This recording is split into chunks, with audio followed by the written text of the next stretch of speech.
morning to you, Jamie. Good morning, Julia. Thank you very much indeed for joining us. Two big stories involving health, one out today, one over the weekend involving monkeypox. We'll come to that in a moment. But new report from the Department for Health and Social Security, well, the committee overseeing them, led by Jeremy Hunt, who bizarrely seems to be the same Jeremy Hunt who was also Health Secretary for 6 years, a small point worth making. Their report is showing the NHS in England is short of a whopping, wait for it, 12,000 hospital doctors and 50,000 nurses and midwives. And there is also, obviously, a new report reports out over the weekend about how GPs, many of them, are now working part-time, which, of course, adds to pressure as well. Does there appear to be any sort of plan, though, to actually deal with these issues? Well, no, Julia. Obviously, Jeremy Hunt's kind of put his name in some quotes out this morning regarding this new report, and he oversees, obviously, the Health Select Committee. And as you touched upon, he was the Health Secretary for 6 years. So it's very bizarre that he's coming out kind of criticising the government here, because workforce planning, any workforce planning in any company, in any industry, is long-term. You don't just pluck some doctors out of thin air unless you obviously steal them from other countries. Same with nurses, same with midwives. And so what he's kind of highlighting himself is kind of marking his own homework, showing that over the last 10 or 15 years, we've had no proper NHS workforce plan. He's highlighting the fact that he oversaw a lot of all of that. And that's partly why we are where we are today. Well, that's the thing, isn't it? I mean, we did have, with the austerity years, and there was even a decision by David Cameron and George Osborne to actually cut the number of nurse places there were and limit them. I mean, absolutely extraordinary. And again, we saw what happened in the pandemic. A, needing to actually have more staff, but B, the fact that the foreign-born staff often go home in a crisis. They weren't forced out because of Brexit or anything. No one made anyone leave. People just chose en masse to go back home, and then you see your problem. But this is the thing I've never understood. We have thousands of young people who have the grades and the willingness and the desire to train as a doctor, to train as a nurse or a midwife, and they're not able to do so because there is a shortage of places. And then we go, oh, we haven't got enough nurses, doctors and midwives. I mean, I can join the dots on this. I think, frankly, a slug could join the dots on this. How come the government can't? Well, that's the $64,000 question there, isn't it, Julia? Because you're right.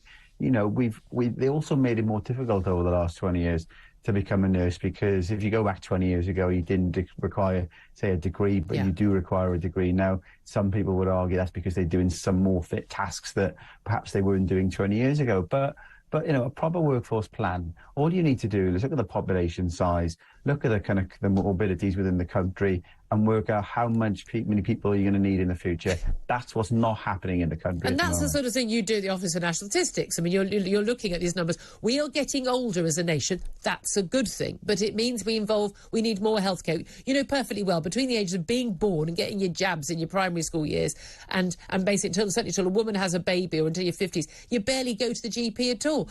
70 plus, you're in there all the time. It's not a mystery. It's not a mystery, Julia, and that's kind of how you do workforce planning in any business. They will look that we've got a bit of a crisis coming up. We need to act long term. Jeremy Hunt has not done that.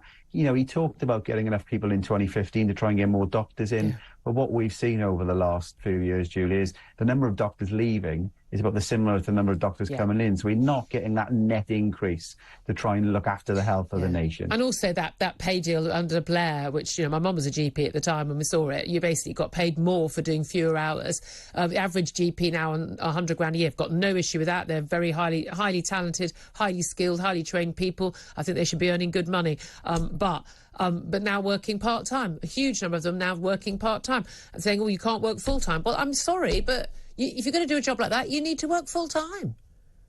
And what we're seeing, Julia, as well, is I think that some GPs are going part-time, but then offering some of their hours up to the private sector. So when it becomes more difficult to get a GP appointment in the public sector or in the NHS, some people are having to go private. So some might argue that this is kind of privatisation by stealth. That if you can't get an appointment here, you're going to have to pay. There's a lot of talks about different ways of models of, as soon as somebody mentions, Julia, in this country, of having a perhaps pay to see a GP model, there's uproar in terms of privatisation. Except that is the norm in most of the countries, which, by the way, have better rates of success. As I say, the NHS is really good at everything apart from keeping people alive. On that metric, we do really, really bad. Hartley. Talking of keeping people alive, it turns out that to keep people alive, we have to have the World Health Organization declaring a global health emergency for monkeypox, despite the fact there are only 16,000 cases worldwide.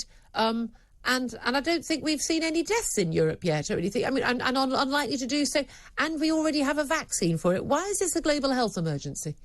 Well, I'm struggling on this one, Julia, to work out how they've classed this one as a global health emergency. In the UK, actually, we've got different levels of threat. And on July the 11th, so a couple of weeks ago, the UK actually downgraded the threat of monkeypox. So also the World Health Organization is kind of bringing in this kind of fear and control, I suppose, that people will say, over the rest of the world. They reduced this, citing basically the consequences of getting the virus is not severe. We do know that evidence suggests that it's kind of circulating within predominantly the gay and bisexual men. When you look at all the facts and figures, it does require close contact. This isn't kind of transmitting so much via You're not catching this on the bus, are you? I mean, I don't know. It depends what you're doing on the bus, I'm guessing. I don't know what people get. Well, no, you're not, Julia. Indeed. And when you look at it all overall, you can say there's been no kind of identified cases of airborne transmission. Limited household transmission is what the UK Health Agency is saying in the UK. So this is definitely not COVID. So why the World Health Organization is coming out talking about a global emergency when even countries like the UK have downgraded the threat? Does seem rather strange. It does, doesn't it? Jamie Jenkins, former head of health analysis at the Office for National Statistics, also an independent statistician. Thank you very much indeed.